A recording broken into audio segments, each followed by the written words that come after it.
selamat datang di Poskal bersama saya, Kayla Zamtul Ilma dari Prodi D3 Teknik Listrik Kapal.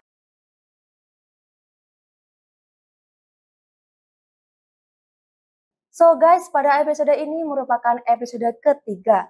Jadi Poskal ini adalah sarana komunikasi untuk berbagi informasi dan juga sebagai sarana entertainment yang dapat didengar oleh masyarakat di luar maupun di dalam lingkup Prodi Teknik Listrik Kapal itu sendiri. Dan tentunya Poskal ini juga bertujuan sebagai wadah bagi mahasiswa dan juga mahasiswa PE untuk memberikan motivasi baru, bertukar informasi, dan tentunya obrolan yang bermanfaat.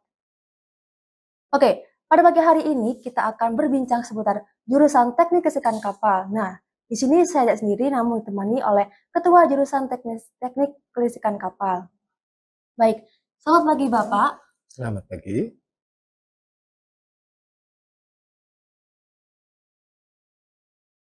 Oke, gimana nih kabar Bapak pada pagi? Alhamdulillah sehat dan baik-baik saja. Alhamdulillah ya Bapak. Oke, sebelumnya saya ucapkan selamat kepada Bapak Isa atas jabatan sebagai Ketua Jurusan Teknik Kelistrikan Kapal. Nah, di sini saya ingin berbincang-bincang dan bertanya-tanya nih Pak tentang definisi jurusan Teknik Kelistrikan Kapal. Nah, itu seperti apa ya Pak?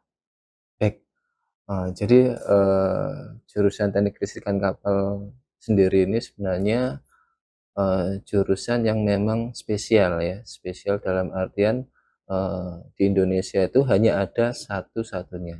Ya, jadi maksud dari Teknik Kelistrikan Kapal ini adalah memang bidang fokusnya itu adalah bidang teknik kelistrikan kapal beserta bangunan apung ya, bangunan apung lainnya, kemudian juga teknologi penunjang lainnya ya. Jadi dalam artian seperti ini, bahwa di maritim itu bukan hanya aja di kapal saja. Jadi bangunan apung itu dalam artian ada seperti pelabuhan, kemudian ada seperti bangunan lepas pantai. Nah, itu juga termasuk pada bidang dalam jurusan teknik kelistrikan kapal. Kemudian ada teknologi penunjangnya, ya. Dalam artian seperti ini, bahwa di teknologi penunjangnya ini ada berbagai macam bidang ilmu. Jadi contohnya seperti bidang ilmu untuk kontrolnya, kemudian navigasi, komunikasi, juga kepada elektronikanya. Jadi seperti itu, ya. Oke, kemudian di jurusan Teknik Kelistrikan Kapal ini berdirinya sudah berapa lama ya? Ya, jadi awalnya jurusan Teknik Kelistrikan Kapal ini berdiri tahun 1987 ya, jadi sudah cukup lama sekali. Jadi memang pada awalnya itu jurusan Teknik Kelistrikan Kapal, jadi saya menyampaikannya adalah secara global dulu, yaitu Politeknik Perkapalan Negeri Surabaya, itu di dalam naungan Institut Teknologi 10 November, ITS. Jadi pada tahun 1987 itu ITS mendapatkan dana ya, dana dari Bank Dunia untuk membentuk politeknik. Nah, dari sini ITS kemudian membentuk sebuah politeknik yang pada saat itu Politeknik Perkapalan Negeri Surabaya ini masih diberi nama Politeknik Perkapalan VNGT ya. Jadi VNGT ITS. Jadi VNGT itu adalah Fakultas Non Gelar Teknologi. Ya, jadi pada tahun 1987 itu berdirilah Politeknik Perkapalan FNGT ITS. Pada saat itu namanya seperti itu. Kemudian seiring berjalannya waktu, ya pada tahun 1961 nama Politeknik ini berubah ya. Jadi yang awalnya Politeknik FNGT ITS berubah menjadi Politeknik Perkapalan ITS. Jadi tetap di bawah naungan ITS. Kemudian pada tahun 1995 nama Politeknik Perkapalan ITS ini berubah lagi, yang menjadi nama Politeknik Perkapalan Negeri Surabaya sampai dengan saat ini. Ya, jadi sampai dengan tahun 2014 itu Politeknik Perkapalan Negeri Surabaya itu masih di dalam naungan ITS. Kemudian setelah tahun 2014 baru Politeknik Perkapalan Negeri Surabaya berdiri secara mandiri.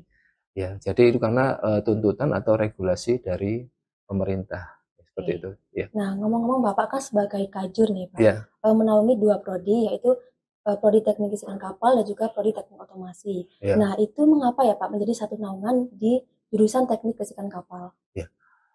Jadi begini, pada awalnya berdiri Politeknik Perkapalan Negeri Surabaya tahun 1987, itu memang diperuntukkan hanya untuk program Diploma 3. Jadi sejak berdiri itu memang diperuntukkan untuk program Diploma 3. Jadi program Diploma 3 yang awal yang hadir di Politeknik Perkapalan Negeri Surabaya tahun 1987 itu, yang pertama ada D3 Teknik Bangunan Kapal, itu yang pertama ada. Kemudian baru pada tahun tersebut itu ada 4 program studi Diploma 3, yaitu Teknik Bangunan Kapal, kemudian Teknik Perancangan dan Konstruksi Kapal, kemudian Teknik Permesinan Kapal, kemudian baru Teknik Kelistrikan Kapal.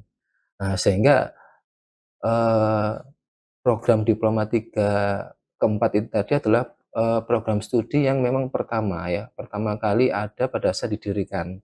Kemudian seiring berjalannya waktu, pada tahun 2003 baru Politeknik Perkapalan Negeri Surabaya itu mendirikan sarjana terapan. Jadi program Diploma 4, yaitu yang pertama yang didirikan adalah program studi D4 K3. Ya, kemudian seiring berjalannya waktu pada tahun 2007 berdiri beberapa program studi Diploma 4 yang lainnya. Jadi seperti program studi Diploma 4 Teknik Pengelasan, kemudian program studi Diploma 4 Teknik Perpipaan, kemudian program studi Diploma 4 Teknik Desain dan Manufaktur, kemudian yang terakhir program studi Diploma 4 Teknik Otomasi. Nah, itu berdiri pada tahun 2007 ya.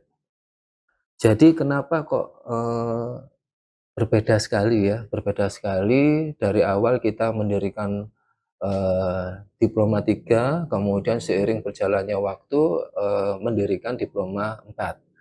Jadi memang dulu awalnya pada saat berdiri itu memang tuntutan dari era saat itu bagaimana menyiapkan atau menghasilkan lulusan yang siap kerja dalam waktu yang singkat. Nah, jadi kalau Diploma 3 itu kan untuk proses pembelajarannya kan hanya 3 tahun. Dengan SKS kita 112 SKS. Nah, jadi tuntutan pada saat itu memang bagaimana menghasilkan lulusan yang cepat kemudian siap kerja. Nah, dalam artian kalau dilihat dari perbedaannya, kalau D3 itu lebih siap dalam hal praktek. Tetapi seiring berjalannya waktu, juga karena regulasi dari pemerintah, sehingga mendirikan program Diploma 4. Nah, perbedaannya antara D3 dan D4 itu terletak pada ini ya, proses pembelajarannya. Jadi kalau di D4 itu lebih ke teori terapan. Jadi sebenarnya untuk komposisi praktek dan teorinya sama. Jadi kalau praktek itu sekitar 60-70%, kemudian teorinya sekitar 30-40%. Ya, cuma untuk teori pada program Diploma 4 itu lebih ke teori terapan. Ya, jadi kalau yang D3 itu lebih ke praktek ya. Teorinya adalah teori murni. Ya, seperti itu perbedaannya ya. Jadi untuk pembeda di teknik otomasi kok bisa masuk ke teknik listrikan kapal itu gimana Pak tadi? Ya. Jadi memang untuk pembedanya saya kira cukup jelas di bidangnya ya, Mbak ya. Jadi kalau di teknik listrikan kapal memang kalau secara umum ya, kalau kita lihat teknik elektro secara umum, kalau listrik itu adalah arus kuat ya. Nah, kalau pada otomasi itu lebih ke arus lemah. Ya, dalam artian kalau di sini untuk kelistrikan kapal itu berarti berhubungan dengan listrik tegangan rendah, tinggi seperti itu. Nah, tetapi kalau pada otomasi, ya jadi kalau di Politeknik Perkapalan Negeri Surabaya ini otomasinya lebih ke manufaktur. Manufaktur itu dalam artian dia produksi ya, Mbak, pembuatan produksi. Ya, jadi kalau di otomasi lebih ke arus lemah. Ya, seperti itu. Jadi perbedaannya saya kira cukup jelas seperti halnya bidang-bidang elektro yang lainnya. Ya. Kemudian kemampuan dasar apa aja sih Pak yang harus dikuasai dan dimiliki oleh calon-calon mahasiswa yang ingin masuk ke jurusan teknik kelistrikan kapal?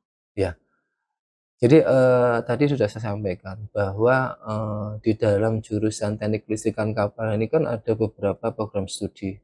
Ya, jadi yang pertama ada program studi D3 Teknik Kelistrikan Kapal, kemudian yang kedua ada program studi D4 Teknik Kelistrikan Kapal, kemudian yang ketiga ada program studi Diploma 4 Teknik Otomasi. Nah, kenapa sebenarnya kok semuanya itu ada di bawah jurusan Teknik Kelistrikan Kapal? Jadi kami melihatnya itu sebagai linearitas. Ya, jadi linearitas. Jadi seperti halnya kalau di bidang teknik elektro itu kan ada bidang keahlian ya Mbak ya. Nah, bidang keahlian dari teknik elektro itu kan cukup banyak, termasuk tadi arus kuat, arus lemah, ya, kemudian telekomunikasi. Ya, nah jadi di sini karena termasuk pada bidang teknik, maka di sini tuntutan utamanya adalah terkait dengan matematika. Ya, matematika, kemudian dari segi perhitungan, ya. Nah, itu kami berharap juga sangat bagus ya, karena memang kita masih di dalam naungan teknik, ya seperti itu. Oke, Ya, jadi dapat disimpulkan kalau calon-calon mahasiswa ini harus lihai atau pandai di matematika ya Pak, ya, karena di kelistrikan kapal itu identik dengan perhitungan seperti itu ya, ya Pak. Oke, kemudian apa sih Pak yang membedakan jurusan teknik kelistrikan kapal yang ada di PPNS dengan poltek-poltek yang lainnya? ya. Jadi memang kalau dilihat dari ruang lingkup Indonesia ya Mbak ya, nah memang jurusan teknik kelistrikan kapal ini saya kira ada hanya satu di sini saja ya. Kalau tidak salah itu ada di Politeknik Pelayaran, Politeknik Pelayaran Surabaya juga ada, tetapi baru membuka jurusan teknik kelistrikan kapal. Ya, jadi sebenarnya kalau di Indonesia untuk terkait dengan bidang kelistrikan masih umum. Jadi masih umum dalam artian mempelajari kelistrikan yang ada di darat. Ya, tetapi kalau yang ada di Politeknik Perkapalan Negeri Surabaya ini jurusan kelistrikannya sudah fokus ke bidang maritim, terutama bidang perkapalan, bangunan apung, dan teknologi penunjangnya. Seperti itu. Jadi memang fokusnya benar-benar ke kapal dan bangunan apung. Oke, Ya, jadi yang membedakan teknik kelistrikan kapal yang di PPNS itu lebih bergerak di maritim ketimbang dari poltek yang lain itu lebih ke darat ya Pak? ya lebih Oke, ke darat. Ya. kemudian terkait pemaparan yang sudah Bapak jelaskan tentang prodi teknik kelistrikan kapal yang pelajari cukup luas nih Pak tentang kelistrikan, perkapalan, dunia maritim maupun energi terbarukan. Ya. Nah, apa aja sih Pak prospek yang dapat diduduki oleh alumni setelah lulus dari teknik kelistrikan kapal? Ya. Jadi berdasarkan pengalaman ya yang sudah kami jalani selama ini, mulai dari adanya Politeknik Perkapalan di Surabaya ini tahun 1987 sampai dengan tahun 2023 ini ya memang pada dasarnya jurusan ini memang fokus bidangnya adalah bidang kelistrikan kapal, tetapi tidak menutup kemungkinan bahwa lulusan atau alumni ini bisa bekerja di bidang non kapal ya, jadi bidang non kapal. Malah banyak alumni kita itu yang berkecimpung di bidang non kapal. Jadi banyak yang bekerja di dunia kelistrikan darat ya, seperti halnya di PLN, kemudian anak perusahaan PLN seperti Indonesia Power, kemudian pembangkit Jawa Bali ya. Nah, itu banyak sekali di situ. Jadi tidak menutup kemungkinan mereka bisa bekerja di darat. Ya, karena pada prinsipnya kelistrikan yang ada di kapal itu lebih kompleks, Mbak ya. Lebih kompleks daripada kelistrikan yang ada di darat. Kalau secara apa namanya sistem ya seperti itu. Ya, jadi juga pada dasarnya hampir sama semuanya ya kalau mempelajari tentang kelistrikan. Ya, cuma mungkin pada objeknya yang berbeda, yaitu objek kapal dengan objek yang ada di darat. Ya, seperti itu. Jadi tidak apa ya, tidak menutup kemungkinan bahwa alumni atau lulusan itu bisa bekerja di non kapal. Ya.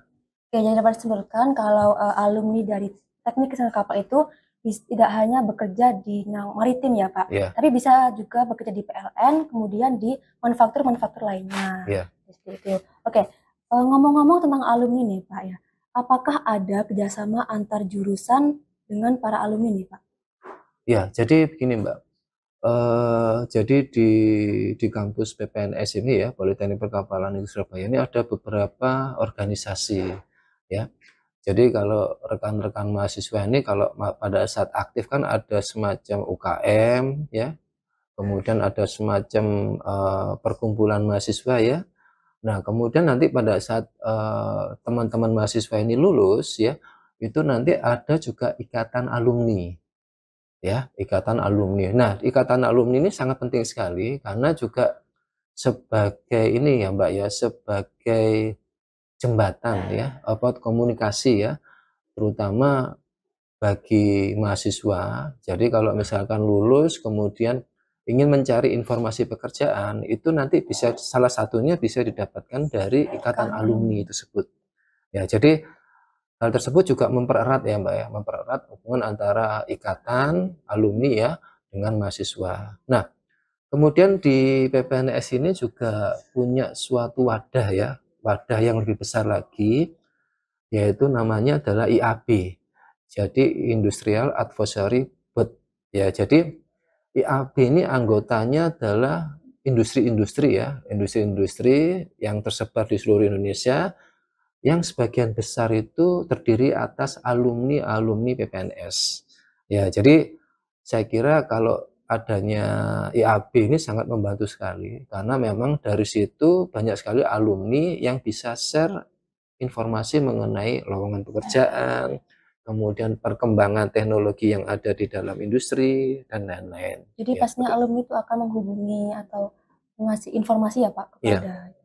Oke, kemungkinan ketika mahasiswa masuk jurusan teknik listrik kapal, kan ada program-program menarik kan Pak di PPNS, seperti ada beasiswa beasiswa alumni, beasiswa WMK, kemudian ISMA. Nah itu apa sih Pak yang perlu disiapkan mahasiswa agar bisa lolos ke tahap tersebut Pak?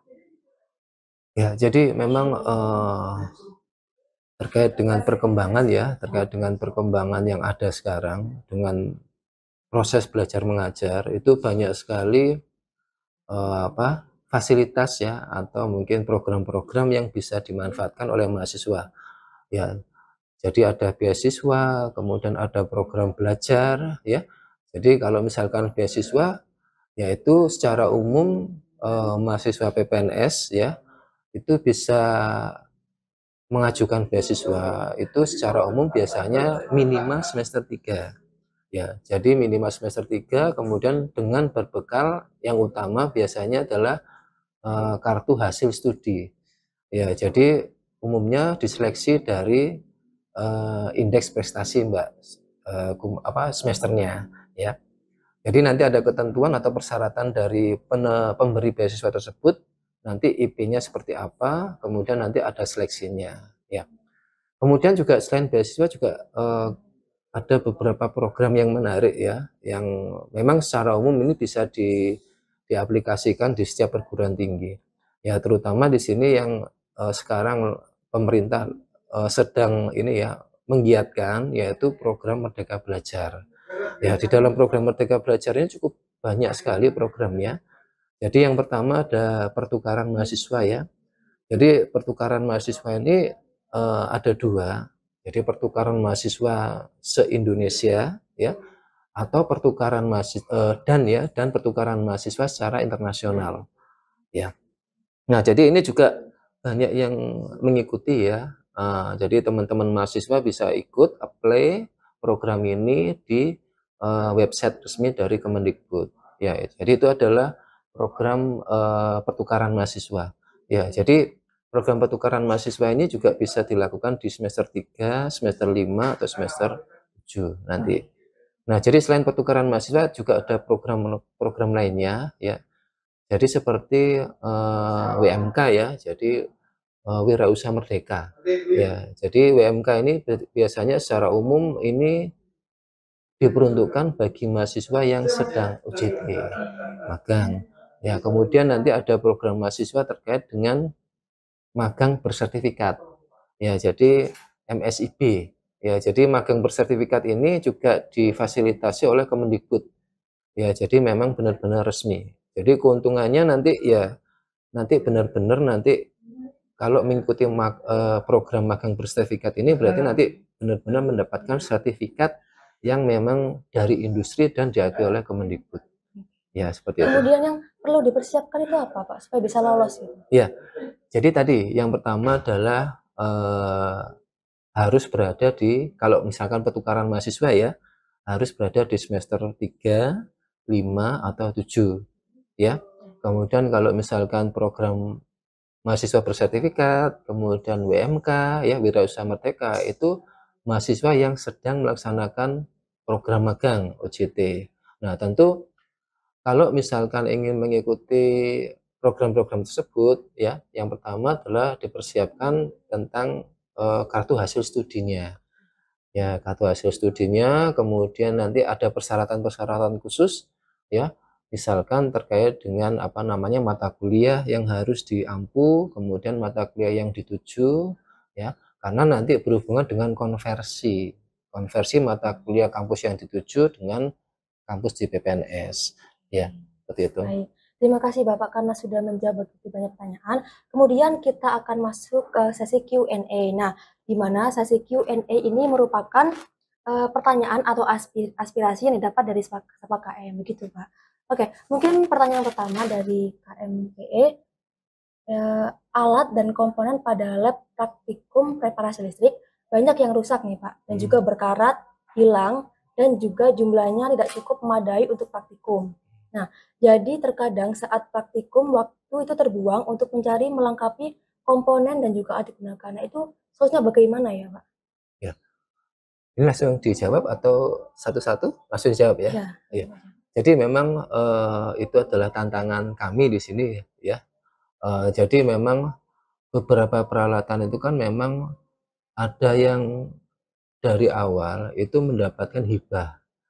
Ya, jadi ada yang mendapatkan hibah dari Jerman ya, sampai saat ini juga bisa digunakan ya. Nah, karena memang peralatan tersebut banyak yang mendapatkan hibah yang memang sudah ada sejak tahun mungkin sekitar tahun 1990. Nah, sehingga untuk proses produksinya itu juga sudah tidak ada lagi. Nah, disitulah kita mulai mencoba mengakali atau mencari pengganti ya. Nah, kita juga selain dari mendapatkan peralatan yang hibah tersebut, ya yang cukup lama tersebut, kita juga berusaha untuk memperbarui, mengupgrade peralatan yang sudah ada, ya termasuk mengganti ya Mbak ya, mengganti atau memperbarui peralatan-peralatan dalam bentuk modul. Jadi modul yang siap pakai, maksudnya siap pakai ini dalam artian sudah plug and play. Jadi tinggal nanti menghubungkan dengan kabel jumper ya. Nah, kemudian bisa langsung digunakan untuk praktikum. Nah, itu untuk menghindari bagaimana apa namanya terjadinya banyak kerusakan alat. Nah, salah satunya juga nanti kami juga berusaha untuk bagaimana supaya lebih ini ya memberdayakan teknisi ya, memberdayakan teknisi dalam artian nanti untuk membimbing mahasiswa ya dalam kegiatan praktek agar tidak terjadi kerusakan, kehilangan seperti itu. Ya. Kemudian pertanyaan kedua nih Pak, alat fingerprint sepertinya banyak yang tidak sinkron.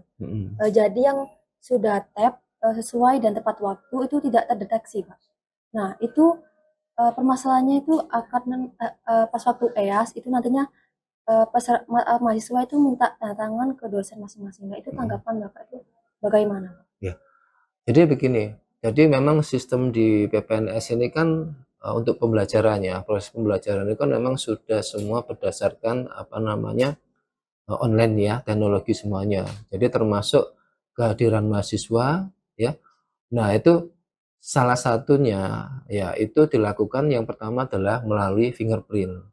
Ya, yang kedua itu dilakukan melalui aplikasi pembelajaran, manajemen pembelajaran yaitu mengenai LMS ya. Nah, keduanya juga harus sinkron. Ya, jadi kalau misalkan di LMS itu kan teman-teman bisa diakui kehadirannya jika sudah mengerjakan daily assessment, ya DM. Nah, itu juga harus sinkron dengan pada saat teman-teman hadir secara langsung ya atau luring itu dengan cara tap ya atau fingerprint. Ya, jadi sebenarnya banyak kendala ya. Tetapi teman-teman tidak perlu khawatir ya. Jadi sebenarnya pada saat teman-teman ngetap ya, ngetap itu secara otomatis ya, secara otomatis mesin fingerprint itu tetap menyimpan ya, tetap menyimpan teman-teman hasil tap-nya itu. Jadi walaupun jaringannya bermasalah, jadi misalkan jaringan kan, jadi kalau mesin fingerprint itu kan dia menggunakan jaringan komunikasi internet ya. Nah, jadi kalaupun jaringannya bermasalah, itu nanti hasil tap teman-teman itu masih tersimpan di masing-masing fingerprint. Jadi kalau misalkan jaringannya pulih kembali, itu nanti bisa langsung ngambil dari mesin fingerprint Oke. tersebut. Jadi teman-teman nggak perlu khawatir ya Pak, Iya, kalau misal nggak terdeteksi itu. Oke. Kemudian pertanyaan yang ketiga, pada lab elektronika daya, os oskiloskop dan beberapa alat tidak berfungsi dengan baik. Nah, sehingga sering error, bahkan tidak bisa eee, digunakan pengembalian data, Pak, saat praktek offline. Nah, yang seharusnya menggunakan alat langsung. Nah, itu tanggapan Bapak itu seperti apa? ya. Jadi di sini memang ada beberapa lab ya, ada beberapa lab yang memang peralatannya itu banyak yang mendapatkan hibah. Ya, dalam artian hibah itu berarti peralatan yang memang eh, sudah waktunya di-upgrade ya. Jadi seperti hanya di lab elektronika daya, kemudian di lab mesin listrik ya, kemudian di lab reparasi listrik ya. Jadi memang di lab-lab tersebut banyak sekali peralatan yang mendapatkan hibah dari Jerman ya, tadi pada tahun 1990. Nah, secara ini ya, secara bertahap ya, di sini kami berusaha untuk mengupgrade ya, mengupgrade peralatan yang hibah tersebut, yaitu menjadi peralatan yang lebih modern ya. Dalam artian ya nanti semua sudah serba digital ya. Jadi mungkin kebanyakan osiloskop atau peralatan yang ada di sini kan masih berupa peralatan mekanik ya, Mbak ya. Jadi nanti akan kita upgrade secara bertahap ya untuk modernisasi ya peralatan yang ada di lab, terutama nanti menggunakan sistem modul ya, modul. Jadi dalam artian berarti nanti tinggal plug and play ya. Jadi seperti itu ya. Jadi untuk Oke. mengurangi tadi kerusakan, kemudian kehilangan spare part dan lain-lainnya seperti itu. Oke, kemudian pertanyaan yang keempat itu, mohon dijelaskan kembali untuk sistematika penilaian di kampus terhadap mahasiswa bagaimana, apakah SKK pada Student Portal diisi otomatis sistem atau mahasiswa yang mengisi sendiri, Pak? Ya, jadi memang pada prinsipnya ya penilaiannya itu kan semua sekarang dilakukan secara online semuanya ya, tidak manual ya. Jadi ada beberapa kriteria penilaian ya. Jadi untuk teori ya, untuk teori kan saya kira sudah dijelaskan ya, baik teori maupun praktek ya, saya kira sudah dijelaskan pada saat teman-teman mahasiswa di semester awal ya, semester awal perkuliahan itu pada saat awal itu sudah disampaikan bahwa kriteria penilaiannya seperti apa ya. Jadi untuk teori yang pertama pasti adalah dari kehadiran.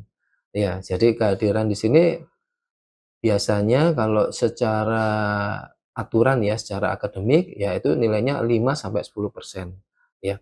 Kemudian kalau pada mata kuliah teori itu selain kehadiran juga ada penilaian mengenai tugas ya.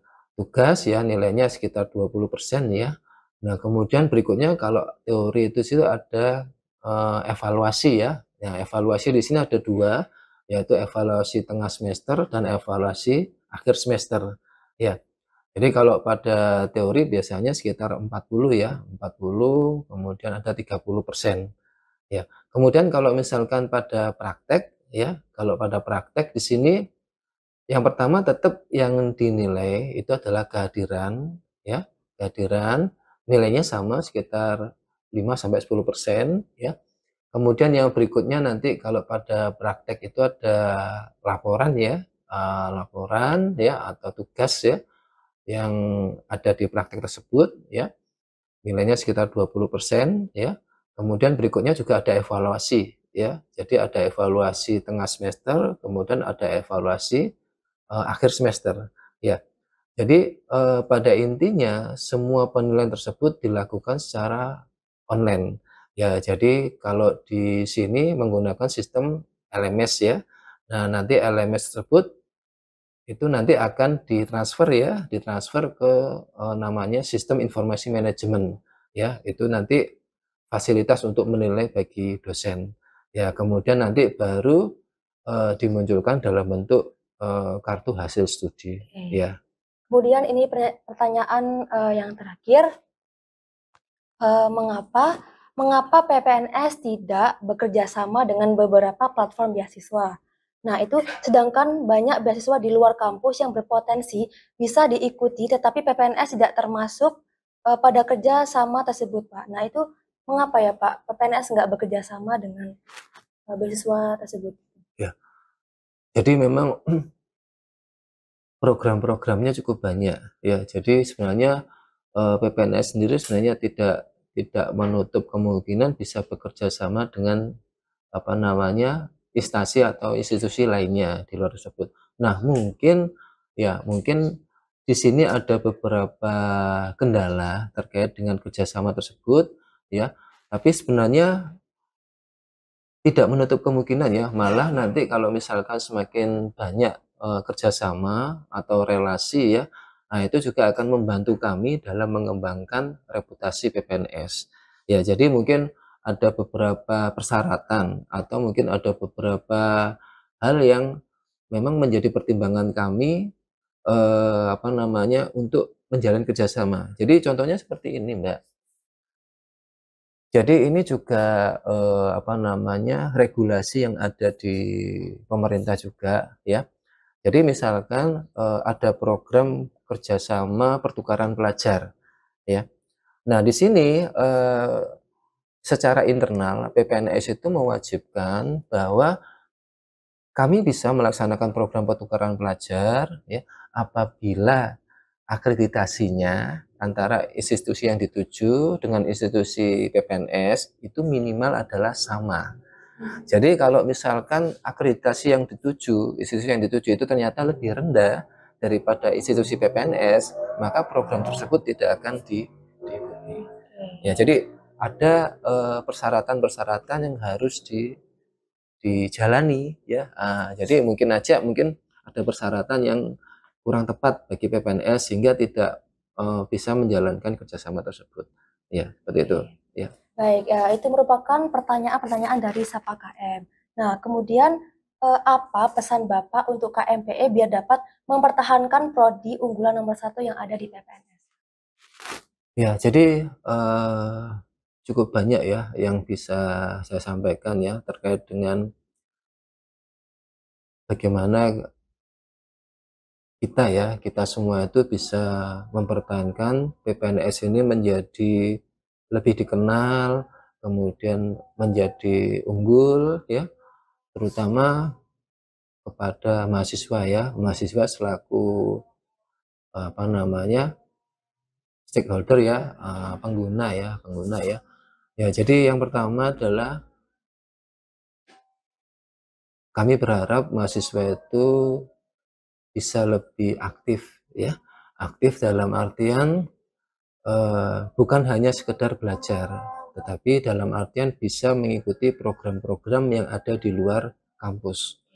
Ya, jadi secara tidak langsung apabila mahasiswa tersebut ikut aktif ya, jadi bukan dalam artian mahasiswa saja ya, seperti dalam hal ini kan ada departemen Medfo ya. Nah, saya berharap departemen Medfo ini bukan hanya aktif di internal kampus saja, tetapi bisa mengikuti event-event di luar kampus, terutama event-event nasional maupun internasional. Nah, setidaknya itu nanti bisa membantu kami dalam mengenalkan PPNS, kemudian bisa menaikkan reputasi PPNS. Ya, kemudian khususnya ya bagi mahasiswa, jadi kami setiap tahun akan selalu memperbarui program-program yang ada. Jadi program yang barusan akan kami sampaikan ya, akan kami terapkan di tahun depan, tahun 2024, yaitu terkait dengan tugas akhir mahasiswa ya. Jadi di dalam tugas akhir mahasiswa ini kami untuk tahun 2024 itu sudah menerapkan skema atau jalur prestasi ya, di mana jalur prestasi ini diperuntukkan bagi mahasiswa yang aktif yang berprestasi di luar kampus ya. Jadi nanti bagi mahasiswa yang aktif berprestasi di luar kampus, kemudian dari segi kelayakannya, keaktifan atau prestasinya juga layak, maka nanti bisa mengikuti jalur prestasi ini. Dalam artian nanti bisa memperingan proses pengerjaan tugas akhir ya. Kemudian juga dari program-program lainnya juga kita akan berusaha mencoba untuk menerapkan program-program baru ya. Jadi kami berharap mahasiswa itu tidak hanya belajar ya. Jadi salah satu yang bisa mendukung adalah nanti bisa berupa keaktifannya ya. Jadi sebenarnya ini juga demi kepentingan mahasiswa juga ya, jadi supaya menyiapkan benar-benar siap kerja ya, bukan dalam artian nanti hanya belajar kemudian tidak siap dalam dunia industri ya, seperti itu. Jadi harapan dari Bapak Isa itu buat teman-teman PE bisa lebih aktif untuk berpartisipasi mengikuti organisasi maupun UKM gitu ya, Pak? Kegiatan di luar kampus ya, prestasi-prestasi di luar kampus ya. Terima kasih kepada Bapak Isa atas waktu juga pengetahuan yang telah diberikan. Mungkin untuk closing statement dari Bapak Isa ada nggak, Pak? Mungkin ada pantun gitu. Saya tidak pandai berpantun, tapi saya biasanya menyampaikan seperti ini kepada mahasiswa ya. Ilmu itu memang baik bagi semua kita. Bagi kita semua itu ilmu memang sehat. Tetapi bagi orang yang sudah berilmu tinggi, sudah cerdas ya, sudah berprestasi ya, kami berharap diimbangi dengan attitude ya, akhlak ya. Jadi walaupun orang tersebut sudah berilmu, cerdas ya, tetapi kalau tidak berakhlak itu sama dengan orang yang tidak berguna ya. Jadi makanya pesan saya di sini, teman-teman adalah seorang yang terpelajar, tentu dengan ilmu yang sudah cukup tinggi, tapi mohon tetap diimbangi dengan akhlak yang baik juga ya, attitude yang baik juga ya. Mungkin kalau dari Bapak Isa nggak ada pantun, dari saya ada nih, Pak. Jadi nanti Bapak Isa cukup bantu bilang cakep gitu ya. Bisa dimulai, Pak? Pergi ke kebun binatang melihat angsa. Bisa bilang cakep. Tidak lupa juga melihat buaya. Cakep. Saya ucapkan selamat kepada Bapak Isa. Semoga Amanah dan PE makin jaya. Cakep. Amin. Tetap semangat. Saya juga ucapkan terima kasih juga kepada teman-teman yang sudah menonton video dari awal hingga akhir. Jangan lupa untuk like, comment, and subscribe. Saya Kaila Zamatul Ilma selaku host pada podcast pada siang hari ini mengucapkan wassalamualaikum warahmatullahi wabarakatuh.